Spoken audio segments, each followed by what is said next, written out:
fresh. They are some of the most popular TV preachers in the country. We're family here. They urge the faithful followers to donate generously, and in return, the Lord will bring them prosperity. I'm not going to be going to heaven and be broke when I get there. And there's no denying some people have prospered handsomely. Wow. The pastors themselves, they live like rock stars with huge mansions, private jets, and fancy cars. Their lifestyles are so lavish, 6 of them have been investigated by the U.S. Senate, like Paula, who lives in multi-million-dollar homes in New York City and Tampa, Florida. And Creflo, he gets around in style, flying in private jets to preach around the country. He owns this mansion in an exclusive Atlanta suburb. Mr. Dollar, how do you Not one of them would agree to an interview about their opulent lifestyle. How do you justify your million-dollar mansions and your jets to all of your donors, sir? Oh, yeah. But when it comes to opulence, few religious leaders compare to Kenneth Copeland.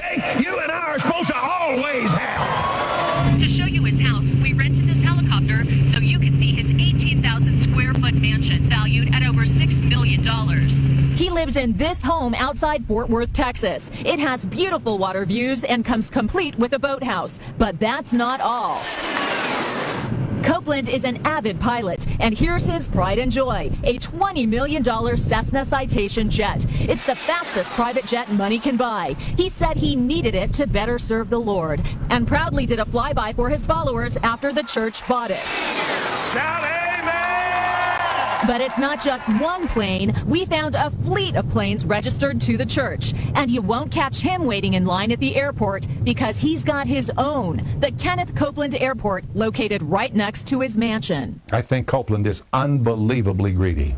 Ole Anthony heads the Trinity Foundation, a religious watchdog group that worked closely with the Senate committee investigating Copeland and other TV preachers. Televangelism alone is at least a $2.5 to $3 billion industry.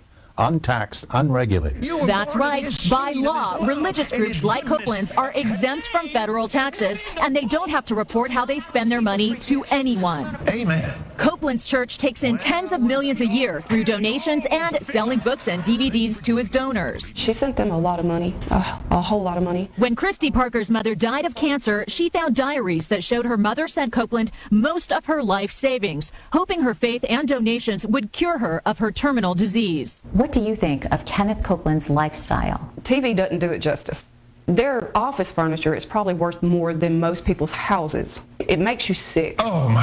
Copeland refused our request for an interview, so we caught up with him at an event in North Carolina. Why you're living such a lifestyle of luxury off of church donations? Ma'am, I don't think we have time for this. Thank you. Why won't you answer our questions? A hotel employee tried to prevent us from taping. Wait.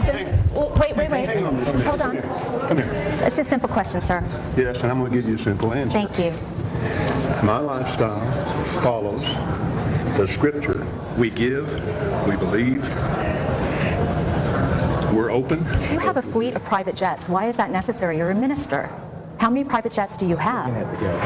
That is making a difference. Right after that, he walked away.